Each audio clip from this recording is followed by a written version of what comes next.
programa Outras Palavras, um oferecimento Sindiúti MG, Sindicato Único dos Trabalhadores em Educação de Minas Gerais.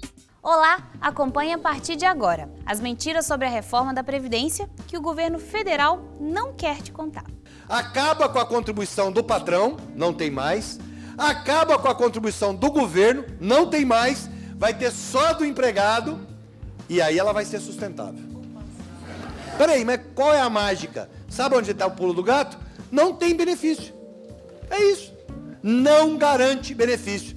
Você contribui a vida inteira e é um sistema de contribuição definida. O que mobiliza os profissionais da educação neste momento? Todos os pontos da reforma são muito cruéis, mas a capitalização ela traz algo inédito para a gente. Traz algo que pode faltar dinheiro para quem já está aposentado. Nós podemos chegar a um ponto daqui a alguns anos que não vai ter recurso para quem já está aposentado. Em 10, 15, 20 anos, não vai ter dinheiro para pagar quem está aposentado e as pessoas vão poder receber abaixo do salário mínimo, porque não vai estar vinculado mais à INPC. A segurança nas escolas e as atitudes do governo do estado em relação a esse problema. Governo reveja o fim do contrato, restabeleça essa situação específica de segurança nas escolas envolvidas e, a partir daí, num outro processo, se reorganize essa questão. Atualidade. As mentiras sobre a reforma da Previdência que o governo federal não quer te contar.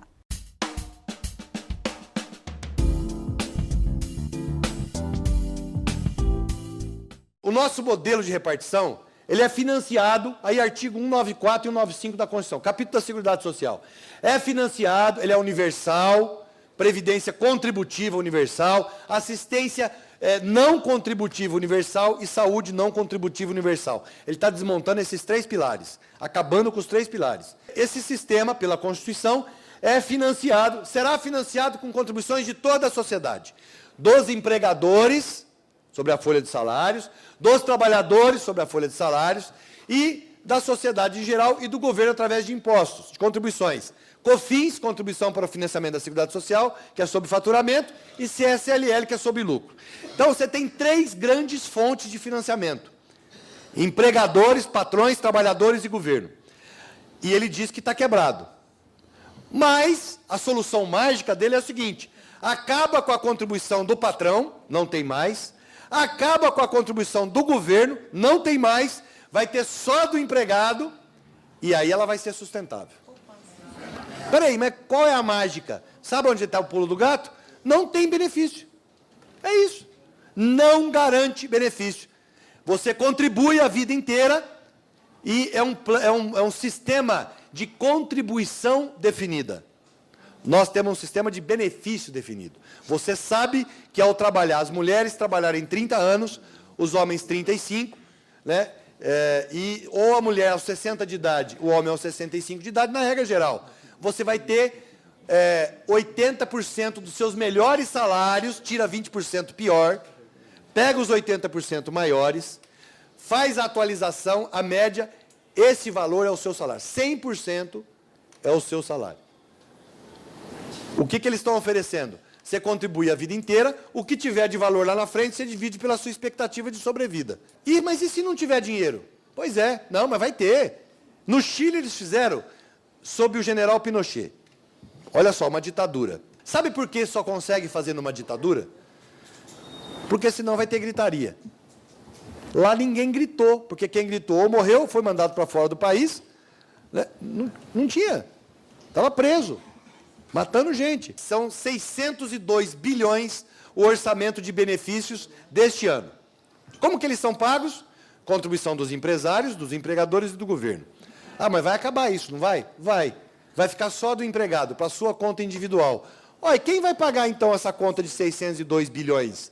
O imposto. Nós, sociedade. Tem estimativa para todo lado. Eu sentei com o diretor-geral do Diese e falei: Clemente, qual é a estimativa? Ele falou: Gabas, eu não arrisco dizer uma exatamente. Os mais conservadores, neoliberais, estimam essa transição em 1 PIB. 7 trilhões de reais. No Chile, foi 1,36 do PIB. Em alguns países foi 3, 4 do PIB, depende do perfil. Ele falou, eu ficaria, aqui varia entre 1 e 3. Vão ficar entre 2 PIBs, 14 trilhões de reais. Quem que vai pagar isso? A sociedade. Peraí, o cara pálida. Quem está pagando o tal do déficit, não é a sociedade? É. E não é muito menor que isso? É. Eles dizem que tem um déficit monstruoso. Não é verdade. Eles misturam tudo. Eles misturam regime próprio da União, civis, regime próprio da União, militares, regime próprio dos estados e municípios e os benefícios assistenciais todos. E quando eu falo previdenciário, regime geral, é urbano e rural. Soma isso tudo, ele diz que dá mais de 4% do PIB. Vamos admitir que é verdade? Não é, hein? Não é. Mas vamos admitir que é 4% do PIB. O que me convence que eu vou trocar 4% do PIB anual por 200% do PIB? Não fecha a conta. Eu vou deixar de pagar 4% por ano e vou assumir uma dívida de 2 PIBs, 200%. Ora, quem está ganhando com isso? Os bancos, gente. Claro que é os bancos. Sabe por quê? Não é só porque o banco vai vender plano de previdência, não é, não. No Chile, são 6 entidades, 6 AFPs. Eles têm 80% do PIB do Chile. Aqui a gente bate 100% rapidinho, porque já tem poupança. Já tem as AFPCs que têm algo em torno de 800 bilhões de reais, quase 1 trilhão, e as abertas que têm mais 500 bilhões, 600 bilhões de reais. Isso tudo vai gerar para o banco, e eles não falam, uma cobrança de tarifa, taxas. Então, hoje, como é que funciona? Já existe previdência privada no Brasil. Já existe. PGBL e VGBL tem as pencas. Eles têm quase meio trilhão de reais.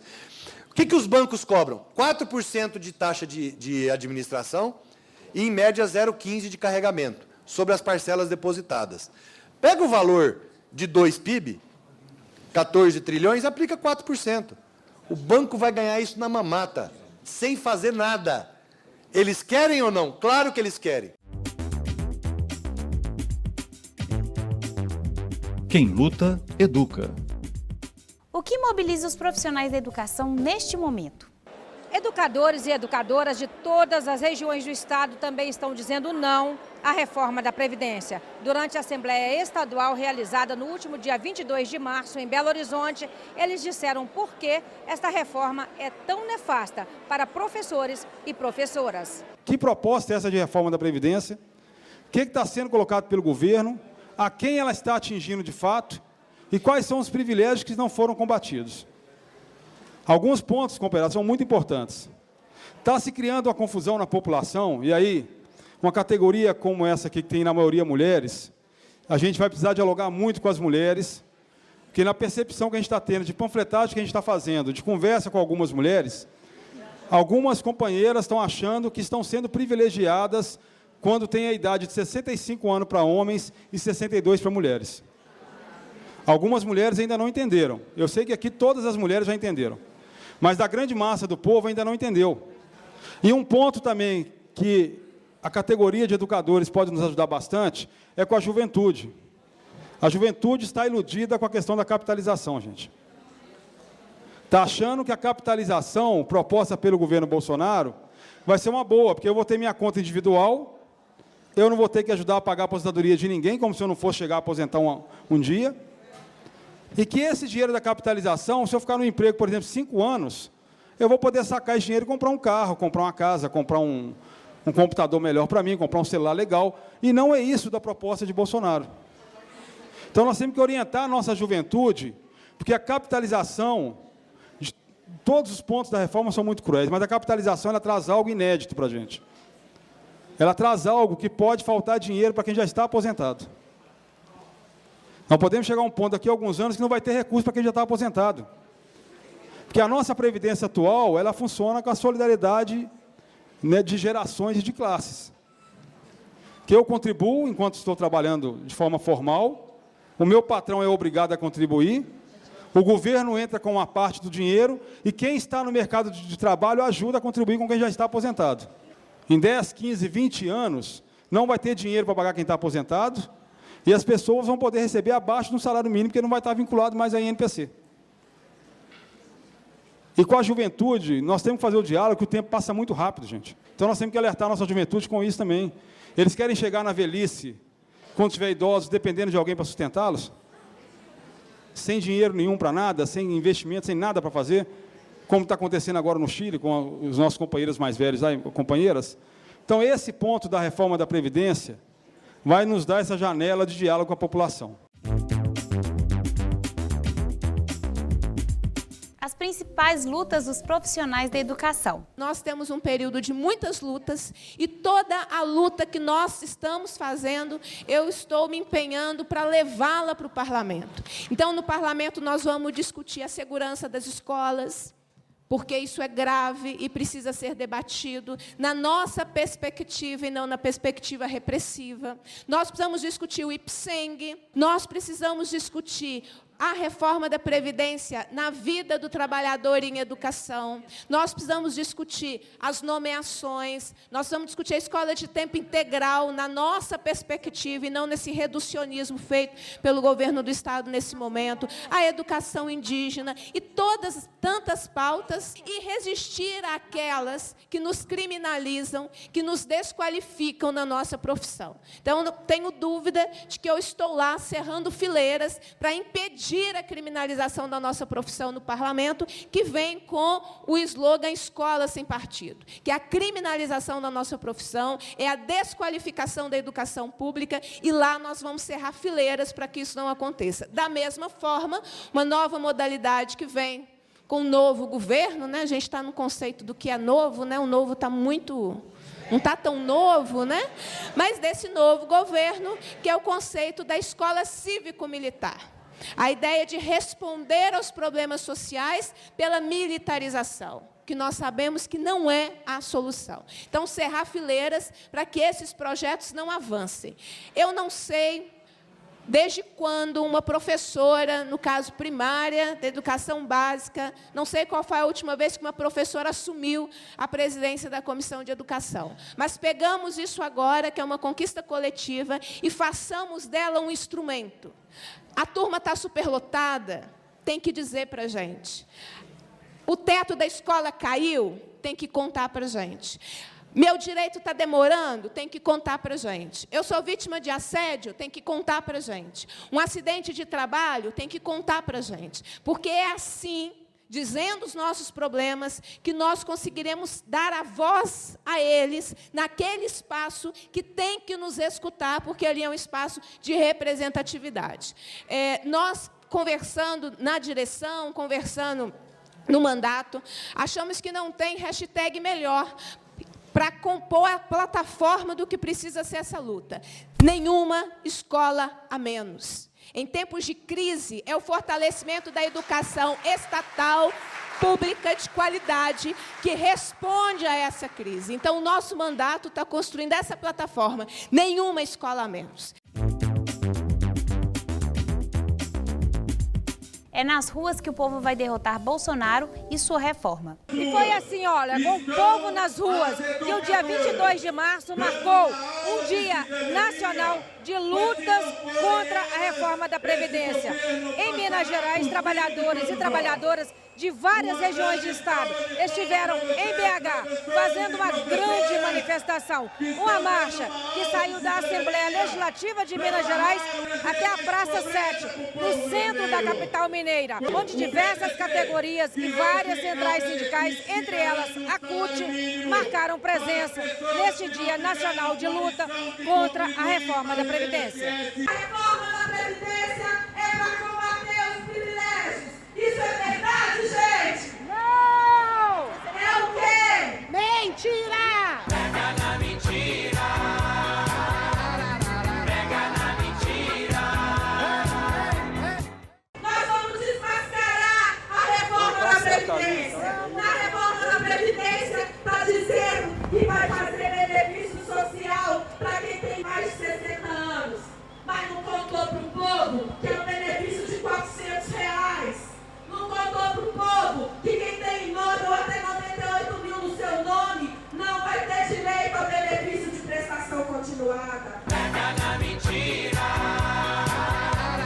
Pega na mentira! O Bolsonaro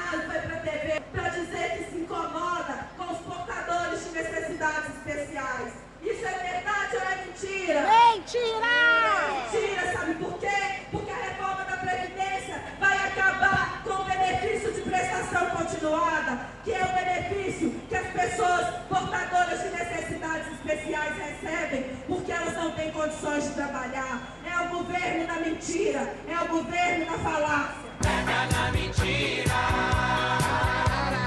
Pega na mentira.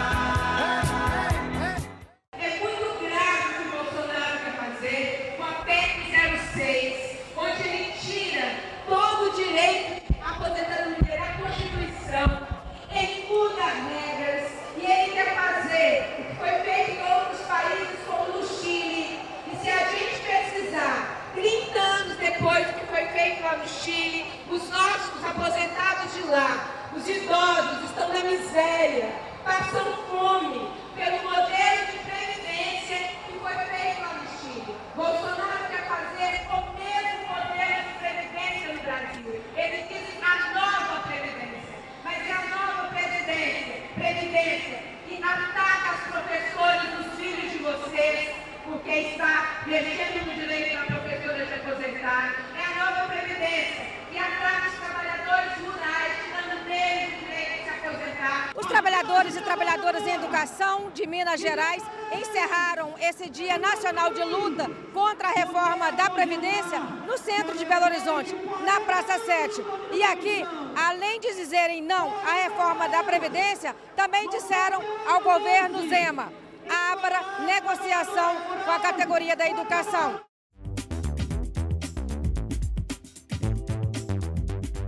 Educação em debate.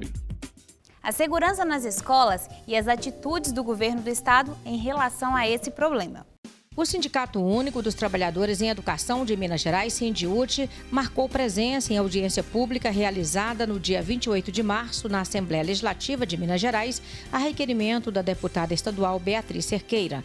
Diversos parlamentares e representantes de entidades sociais e sindicais defenderam durante o encontro a continuidade dos serviços prestados por cerca de 600 vigilantes em 157 escolas e 34 unidades administrativas localizadas em áreas de grande vulnerabilidade sociais. Por cerca de 4 horas, a Comissão de Educação reuniu 25 deputados e deputadas e discutiu diversos assuntos ligados à educação, em reunião que lotou o auditório José Alencar. Governo, reveja o fim do contrato, restabeleça essa situação específica de segurança nas escolas envolvidas e, a partir daí, num outro processo, se reorganize essa questão. Nos trouxe uma sensação muito forte de insegurança, o encerramento nas condições em que foram feitas. Nós temos os últimos dados, que são de 2018, dos primeiros 6 meses, são dados da segurança, do Observatório da Segurança Pública Cidadã. Foram 10.600 casos de violência nas escolas, registrados nas escolas públicas e particulares do Estado de Minas Gerais. Foram 12.000 no mesmo período de 2017. E foram, no ano de 2017, 26.000 casos de violência registrados nas escolas públicas e privadas de Minas Gerais. Nós temos uma pesquisa realizada pelo Sindicato Único dos Trabalhadores em Educação que aponta que 43% da categoria já foi vítima de alguma violência no ambiente escolar, quer seja ela física, quer seja ela quaisquer agressões, né? Já foram vítimas dessa violência. Quando nós optamos por trazer esse debate para a Comissão de Educação, a Segurança Pública também fez a sua audiência e debateu na perspectiva da segurança. E nós discutíamos, mas vamos então unificar? E nós dizíamos, não, vamos fazer a audiência na perspectiva da educação. Então, para nós, ou pelo menos eu vou te dizer um posicionamento como professora, como militante da luta por educação, não vai ser possível a dinâmica de optar ou pela Marquise ou pela segurança. Nós vamos batalhar pelos dois, porque a Marquise é importante, né? Porque, de fato, se a Marquise cai e não teve a reforma, há responsabilidades a serem apuradas. Mas nós estamos vivendo um momento, no Brasil, de extrema intolerância. Eu acabei de receber uma mensagem de uma cidade, eu não vou citá-la para provocar mais insegurança entre nós, mas de redes que acabam motivados pela forma como a mídia tratou, parte da mídia tratou o massacre de Suzano com foco no agressor, e não com foco no processo. E o foco no agressor, ele é um motivador de pessoas que podem, porventura, ter essa mesma perspectiva de vida. E foram inúmeras situações que as escolas estaduais passaram a se deparar após o massacre de Suzano. E aí, o que nos foi muito, nos impactou, e vários deputados disseram isso, o massacre foi num dia, no outro dia estava estampado na página principal de um jornal de grande circulação o encerramento do contrato.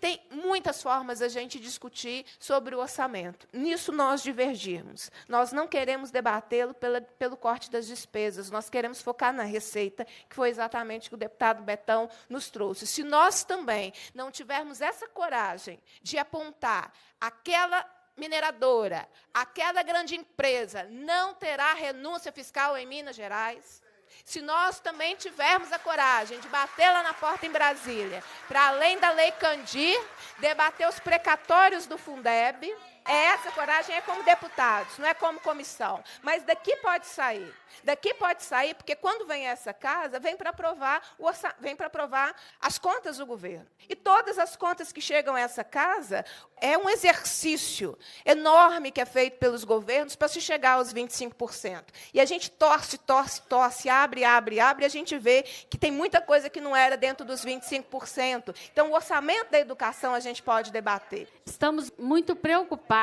com a política de redução de custos, que para nós significa diminuição de investimentos, que vem acontecendo na educação de Minas Gerais. Muito pouco investimento na infraestrutura dos espaços escolares, o avanço no fechamento das turmas que levam à superlotação, além de promover o desemprego de educadores e educadoras, promove também situações de conflito nesses espaços exíguos com essa quantidade de estudantes. Há um desrespeito grande, é uma política que está sendo adotada com os trabalhadores, não pagando em dia, estabelecendo longo parcelamento do 13º. Hoje nós temos o carnê do 13º salário. Nós temos questões importantes da educação que precisam ser discutidas com o governo. É um processo natural, o debate entre os gestores e a representação dos trabalhadores da educação. No entanto, não está acontecendo. A gente precisa, secretária, estabelecer esse diálogo, que ele é fundamental para a educação. E a economia que está sendo feita com a dispensa desse contrato dos vigilantes das escolas, são cerca de 200 escolas. Essas 200 escolas provavelmente não foram escolhidas aleatoriamente. Grande parte delas deve estar em área de vulnerabilidade social, cuja presença dos vigilantes é fundamental. Além de tudo, de contribuir para essa questão da prevenção à violência nas escolas, promove também o desemprego de centenas e talvez milhares até de trabalhadores que desempenham esse papel de vigilância. Nós precisamos discutir qual o papel da escola. A escola hoje, ela é um lugar que tem as divergências, os diferentes pontos de vista, e o diálogo é fundamental nesses espaços. Trabalhar questões sociais, culturais, emocionais e cognitivas, elas promovem a prevenção às situações de violência. E a escola precisa ser protagonista nesse processo, envolvendo toda a comunidade escolar, todos os atores envolvidos nessa situação, no sentido de promover os valores da democracia e da diversidade e o respeito às diferenças. nós precisamos legitimar a escola enquanto espaço de construção e transformação da sociedade. É importante que todos os atores envolvidos, que essa Casa Legislativa que teve essa Comissão de Educação, nessa importante iniciativa de discutir a segurança nas escolas, a partir do tema da dispensa da empresa que faz a vigilância, tenham o acolhimento da sociedade para que essa situação possa ser resolvida da melhor maneira possível, para que nós possamos ter ambientes menos hostis e menos violentos nas nossas unidades escolares.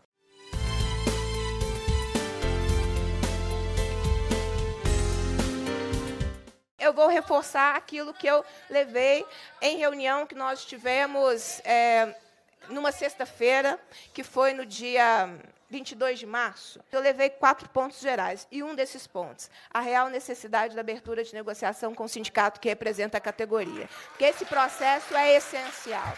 Tem um sindicato que representa tem os vigilantes, tem os trabalhadores em educação. O sindicato tem um papel fundamental da representação de um grupo social, né? Então, eu queria reforçar essas questões, quero deixar esse posicionamento nosso, pelo menos o nosso mandato, e da necessidade de que essa posição, né, da Secretaria, do Governo do Estado, seja revista. É um apelo da maioria dos deputados que passaram por essa comissão hoje, e uma posição da Comissão de Educação, já aprovada em requerimento da comissão. Não sei se na Comissão de Segurança Pública teve aprovação do mesmo posicionamento. Sim, elas estão me dizendo que teve. Então, posicionamento de mais de uma comissão. E aí, a partir daí, as coisas podem ser melhor discutidas, mas garantindo esse processo nessas escolas e também aos profissionais, porque lidar com o desemprego de pessoas, nós não estamos dizendo de salários de 10, 15, 20 mil reais. Nós estamos dizendo, alguém disse aqui, de R$ 1.600. Algo, né, que é real para as pessoas. Então, fica esse apelo,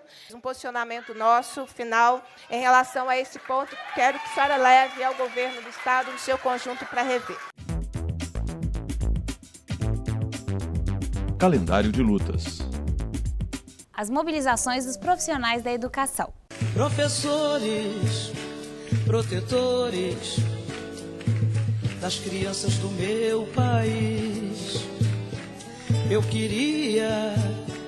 gostaria de um discurso bem mais feliz.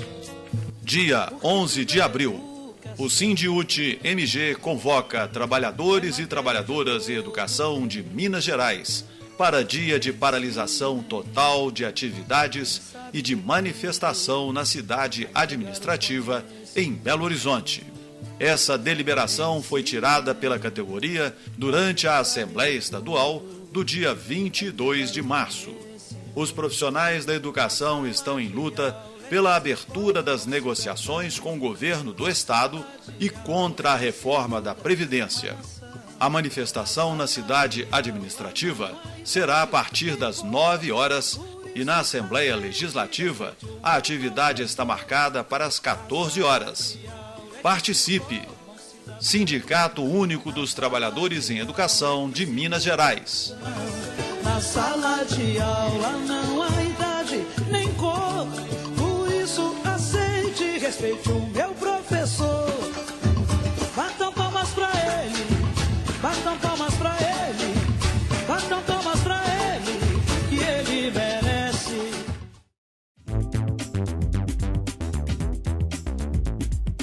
Agradecemos a sua audiência. Fique agora com o nosso quadro de humor.